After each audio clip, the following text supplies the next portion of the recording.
आज क्या जानना है? तांबे का निष्कर्षण। इससे पीछे हम क्या पढ़ाए हैं तुम लोगों को? एल्युमिनियम का निष्कर्षण। नहीं, तांबे का निष्कर्षण जो है तुम लोगों के लिए जो है बहुत ही इम्पोर्टेंट टॉपिक है, बहुत ही इम्पोर्टेंट है। यह जो है एक साल बीच करके यह प्रश्न जो है आता है। तो जिस प्रकार हम एल्युमिनियम के निष्कर्षण के लिए एल्युमिनियम के अयस्क जाने थे, उसी प्रकार तांबे के निष्कर्षण के लिए तांबे का कौन कौन से अयस्क है वो जानेंगे। उसमें से सबसे प्रमुख अयस्क कौन है वो जानेंगे, और उसके बाद उसका निष्कर्षण जानेंगे। तो सबसे पहले जानेंगे तांबे के अयस्क। देखिए हम यहाँ पर तांबे के कुछ अयस्क का नाम लिखे। सबसे पहले क्यूपराइट, जिसको रूबी कॉपर भी कहते हैं, ये Cu2O इसका फॉर्मूला होता है। दूसरा है कॉपर पाइराइट, Cu2FeS2। तीसरा है कॉपर ग्लांस, Cu2S। चौथा है मेलेकाइट, CuCO3 का होल ट्वाइस। और पांचवा है टोनोराइट, CuO।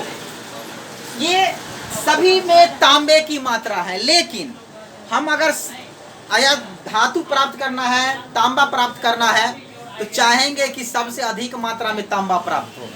तो इसमें से सबसे उत्तम किस्म का अयस्क कौन है? तो सबसे उत्तम किस्म का अयस्क है कॉपर पाइराइट। इसमें सबसे अधिक मात्रा में तांबा होता है। तो हम कॉपर पाइराइट से सांद्र अयस्क का निष्कर्षण, तांबे का निष्कर्षण हमको किस करेंगे? कॉपर पाइराइट से।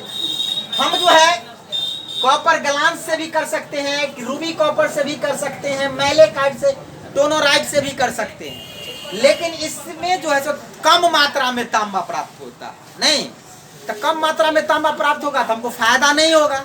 तो हम तो चाहेंगे कि ज्यादा से ज्यादा मात्रा में तांबा मुक्त हो।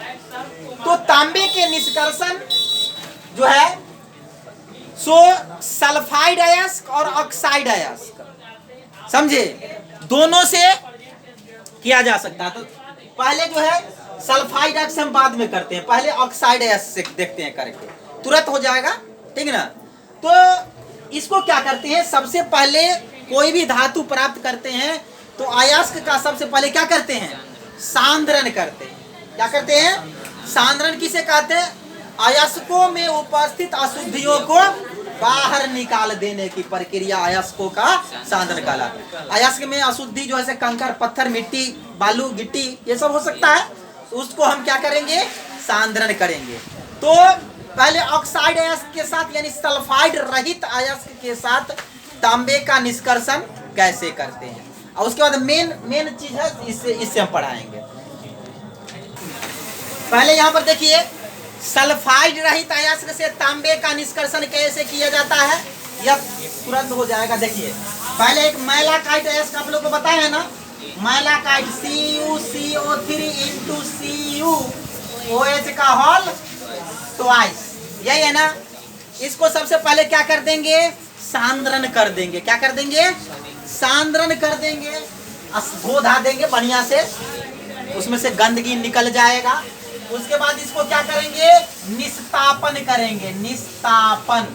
निस्तापन हम बताया ना कि सांद्रित अयस्कों को वायु की अनुपस्थिति में कसकर गर्म करते हैं, जिससे अशुद्धियां ऑक्साइड बनकर बाहर निकल जाती है और धातु ऑक्साइड में बदल जाता है। तो यहाँ पर देखिए ये जो है तो ये बदल जाएगा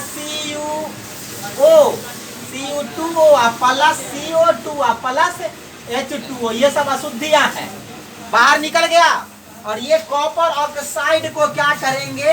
इसमें कुछ कार्बन मिला देंगे, समझे, अपचायक के रूप में, और ये बेचारा जो है सो बन जाएगा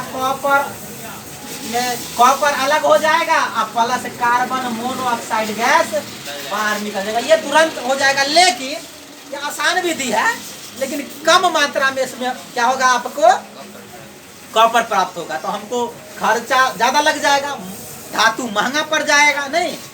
और एक क्यूपराइट अयस्क आप लोगों को बताया, कॉपर ऑक्साइड, क्यूपराइट अयस्क बताया CO, क्यूपराइट अयस्क को अच्छा से सांद्रण करके इसको डायरेक्ट जो है डायरेक्ट कार्बन के साथ अभिक्रिया कराते हैं तो कॉपर मुक्त होता है, कार्बन मोनोऑक्साइड गैस बाहर चला जाता है। क्यूपराइट अयस्क से है ये, और ये जो है सो मैलेकाइट अयस्क से है। लेकिन यह विधि जो है इतना इम्पोर्टेंट नहीं है। हमको सबसे ज्यादा इम्पोर्टेंट है कॉपर का निष्कर्षण कॉपर पाइराइट अयस्क से किया जाता है, समझे। कॉपर पाइराइट अयस्क से क्यों किया जाता है? क्योंकि इसमें जो है धातु यानी कॉपर की मात्रा अधिक होती है। क्या कॉपर की प्रतिशत मात्रा अधिक होती है, इससे अधिक मात्रा में तांबा मुक्त होता है। कम खर्च में सुगमता पूर्वक आसानी से हमको तांबा मुक्त हो जाता है। इसीलिए कॉपर पाइराइट से क्या होता है, कॉपर का निष्कर्षण किया जाता है, याद रखिएगा। और कॉपर का निष्कर्षण जो होता है वह 5 चरणों में होता है। कौन कौन चरण होता है वो मैं तुरंत आप लोगों को बताता हूं।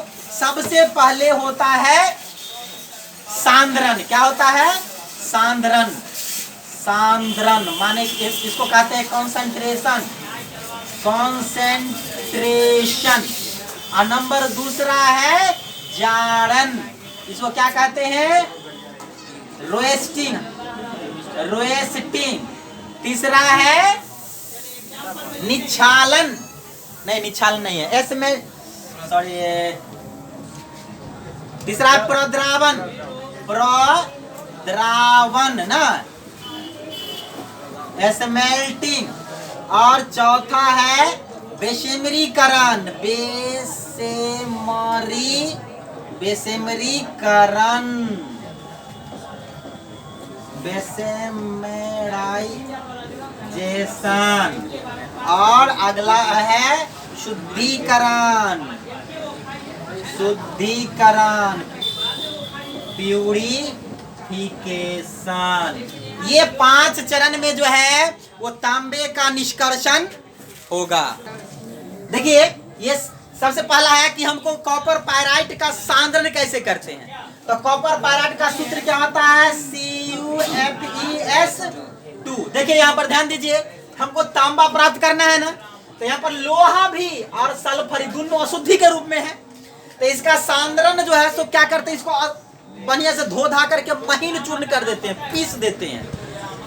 और सबसे पहले जो है तो चुंबकीय पृथक्करण विधि द्वारा इसका सांद्रण करते हैं। तो चुंबकीय पृथक्करण विधि द्वारा सांद्रण करेंगे तो लोहा अलग हो जाएगा ना। उसके बाद करते हैं इसको फेन उत्प्लावन विधि द्वारा सांद्रण करते हैं, जिससे सल्फर अलग हो जाएगा ना, और तनी मनी बचेगा। तो इसमें लिखेंगे कि सांद्रण यानी कॉपर पाइराइट को सर्वप्रथम महीन चूर्ण कर चुंबकीय पृथक्करण विधि और फेन उत्प्लावन विधि द्वारा सांद्रण करते हैं और सांद्रित अयस्क प्राप्त करते हैं। समझ में आ गई पहला पॉइंट। चलिए दूसरा पॉइंट क्या है? जाड़न। जाड़न यानी रोएस्टिंग। रोएस्टिंग, रोएस्टिंग किसको कहते हैं? जारन क्या होता है? जारन की परिभाषा हम आप लोग को बता चुके हैं कि जारन एक ऐसी प्रक्रिया है जिसमें सांद्रित अयस्क को वायु की उपस्थिति में कसकर उसके द्रव्यनांक से कम ताप पर गर्म करते हैं। नहीं, द्रव्यनांक से ज्यादा कर देंगे तो तांबा जितना पर गलता हो उससे ज्यादा गर्म कर देंगे तो तांबे सब पिघल जाएगा। नहीं, तो उसके कम ताप पर गर्म करते हैं, जिससे इसकी अशुद्धियां ऑक्साइड बन के बाहर निकल जाती है और धातु ऑक्साइड में बदल जाता है। तो अब क्या करेंगे? कॉपर पाइराइट का सांद्रण कर लिए हैं, अब उसको जाड़न करेंगे। जाड़न करने के बाद क्या क्या होगा वो हम आपको बताते हैं। देखिए ये कॉपर पाइराइट है। क्या है? कॉपर पाइराइट है। इसको जो है ऑक्सीजन की उपस्थिति में क्या करते हैं? गर्म करते हैं, जिससे कॉपर सल्फाइड में बदल जाए। कॉपर सल्फाइड, फेरस सल्फाइड, ये सल्फर डाइऑक्साइड बदल जाता है। अब क्या है कि कॉपर सल्फाइड इसे को भी तो गर्म करेंगे, जारनी प्रक्रिया हुई, तो ये जो है तो क्या बन जाएगा? Cu2O प्लस SO2 में बदल जाएगा ना। यानी इसको हम संतुलन कर देंगे तो ये क्या हो जाएगा? 2 हो गया ना संतुलन। 3 धातु ऑक्साइड में बदल गया। जारन की प्रक्रिया में यही ना होती है कि धातु ऑक्साइड में बदल जाता है। और दूसरा FeS, ये भी ऑक्सीजन की उपस्थिति में गर्म होगा तो ये बन जाएगा FeO प्लस SO2। 2 2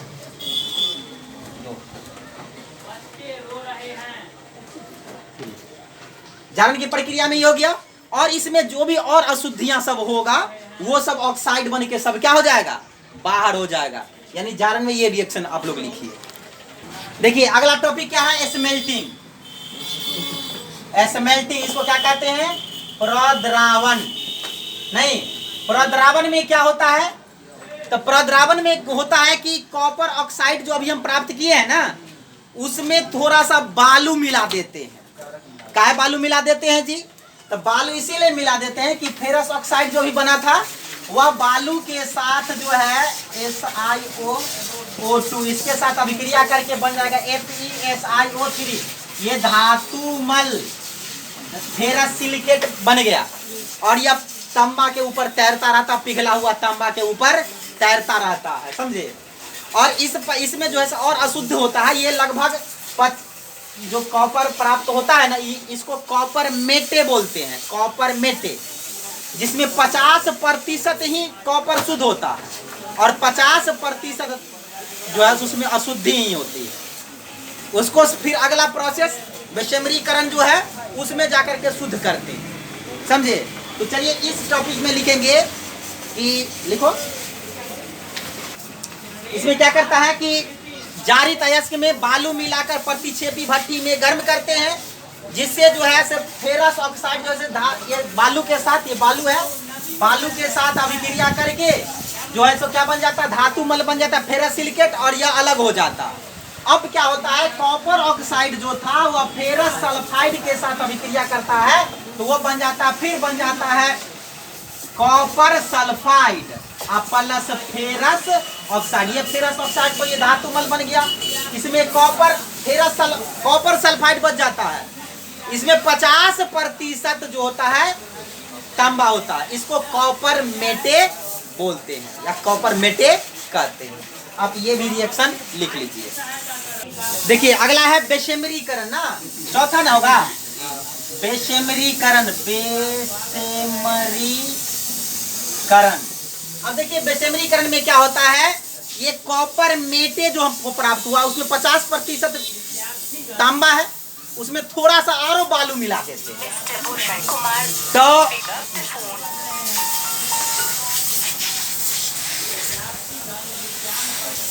उसमें क्या करते हैं, उसमें थोड़ा सा और बालू मिला देते हैं।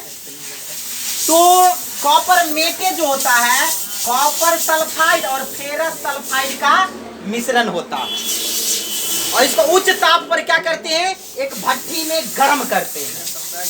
हाँ, फेरस सल्फाइड और कॉपर सल्फाइड के मिश्रण को क्या कहते हैं, कॉपर मेटे कहते हैं। अब क्या होगा कि यहाँ पर ध्यान दीजिए, ये फेरस सल्फाइड जो है FeS जो है ऑक्सीजन के साथ रिएक्ट करेगा, ये बन जाएगा FeO प्लस SO2 बन जाएगा ना। अब ध्यान दीजिए, इसको समीकरण को संतुलन कर दिए 2 2 2 3। अब ये जो फिर उसमें जो हम बालू मिला दिए हैं FeO ये फिर बना लेगा FeSiO3 फेरस सिलिकेट धातु मल बना लेगा, और यह जो है सब फिर अलग हो जाएगा। अब क्या होगा, इसमें और हम गर्म करेंगे, तब फेरस कॉपर सल्फाइड है ना Cu2S, वह जो है सो ऑक्सीजन के साथ अभिक्रिया करेगा और बना लेगा Cu2O। एक तरह से ये जारण हो गया, और सल्फर डाइऑक्साइड। अब कॉपर ऑक्साइड जो है, फिर कॉपर ऑक्साइड भी तो था, तो कॉपर ऑक्साइड Cu2S और Cu2O ये दोनों मिल करके बनाएगा CuO2 2SO2 6Cu plus SO2। ये जो हमको मिल गया, ये तांबा मिल गया ना, यह जो है 100% शुद्ध तांबा नहीं होता है, यह जो होता है 98.5% ही शुद्ध तांबा होता है, जिसे हम अगला प्रोसेस में शुद्धिकरण में जो है वह क्या करते हैं, शुद्ध करते हैं। चलिए लिखिए, ये जो 98.5% लगभग शुद्ध तांबा है, यह फफोलेदार तांबा कहलाता है। फफोलेदार क्यों कहते हैं, पहले समझिए। ये तांबा जो है प्राप्त हुआ है तो हमको पिघली हुई अवस्था में प्राप्त हुआ है। इसमें सल्फर डाइऑक्साइड जो है, जब ये तांबा ठोस होता है ना, तो ये सल्फर डाइऑक्साइड उसके बीच में क्या हो जाता है, फंस जाता है, और जिसके कारण जो है इस तांबा में ये उभार, थोड़ा सा उभार जो है सल्फर डाइऑक्साइड का वो आ जाता है, उभार आ जाता है, फफोले फफोले उत्पन्न हो जाता है। इसीलिए इस तांबा को कहते हैं फफोलेदार तांबा। ये रिएक्शन आप लोग लिख लीजिए। देखिए ये लास्ट है, 5वां टॉपिक है तांबे का शुद्धिकरण। ये फफोलेदार तांबा जो प्राप्त हुआ है उसका शुद्धिकरण कैसे करते हैं। तो इसका शुद्धिकरण कई विधि से करते हैं। इसमें तो सल्फर डाइऑक्साइड अटका हुआ है ना फफोला के रूप में, इसमें वो लकड़ी से भी इसको घुमाते हैं ना, तो उसमें यह जो है सो सल्फर डाइऑक्साइड मुक्त हो जाता है। फिर भी वह जो है 100% शुद्ध नहीं होता। लकड़ी द्वारा जो है अगर उसको घुमाते हैं पिघली हुई अवस्था में तो वो अवशोषित कर लेता है, तो वो 99% शुद्ध लगभग होता है। लेकिन आज हम बता रहे हैं तुम लोग को तांबे का शुद्धिकरण विद्युत अपघटन विधि द्वारा किया जाता है। विद्युत अपघटन विधि में क्या होता है, लिख सकते हैं कि इस विधि में उपरोक्त विधि से जो फफोलेदार तांबा प्राप्त हुआ है उसको पीट पीट कर क्या करते हैं, एक छौर बना देते हैं, 4-5 गो छौर बना देते हैं, और उसको क्या करते हैं, लटका देते हैं। क्या करते हैं, लटका देते हैं। बीच बीच में क्या करते हैं, लटका दिए हैं। ये जो है अशुद्ध तांबा के छौर को क्या किए, लटका दिए हैं। ये दोनों दो अशुद्ध तांबा के बीच में जो है एगो शुद्ध तांबा के छौर भी लटका दिए हैं। ये शुद्ध तांबा के छौर है। क्या करते हैं, ये है शुद्ध तांबा के छौर है। जो या यहाँ पर ध्यान दीजिए, इसको मिटा दें। ये जो है ये है अशुद्ध तांबा के छौर, इसमें डॉट डॉट से दर्शा देते हैं। ये अशुद्ध तांबा के छौर है जिसको जो फफोलेदार तांबा कहते हैं। और यह जो है सो क्या करता है, एनोड का काम करता है। कौन चीज का काम करता है, एनोड का।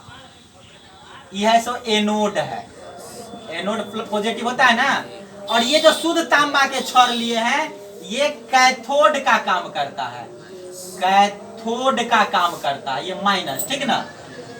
इसको इसी में एक टब है बहुत बड़ा, और इसमें जो है कॉपर सल्फेट का विलयन लिए हैं। क्या लिए हैं, इसमें जो है सो कॉपर सल्फेट का CuSO4 का विलयन लिए हैं। ये जो है सो अशुद्ध तांबे की छौर है, अशुद्ध तांबे की छौर। ये जो है सो क्या है, शुद्ध तांबे की छौर, शुद्ध तांबे की छौर, समझे। अब देखिए अब क्या होगा कि जब हम इसमें धारा प्रवाहित करेंगे 333 से 400 केल्विन के बीच में, तो यह क्या होगा कि अशुद्ध तांबे की छौर पिघलने लगती है, समझे।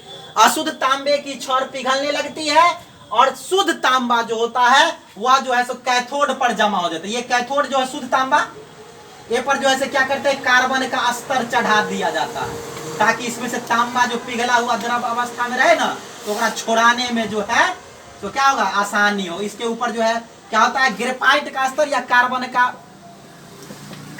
का स्तर जो है वो चढ़ा दिया जाता है। तो जब इसमें विलयन में धारा प्रवाहित करते हैं तो एनोड की छड़ पिघलने लगती है, अशुद्धियां जो होगा वो विलयन में क्या हो जाता है, घुल मिल जाता है, जिसको कहते हैं एनोड मड।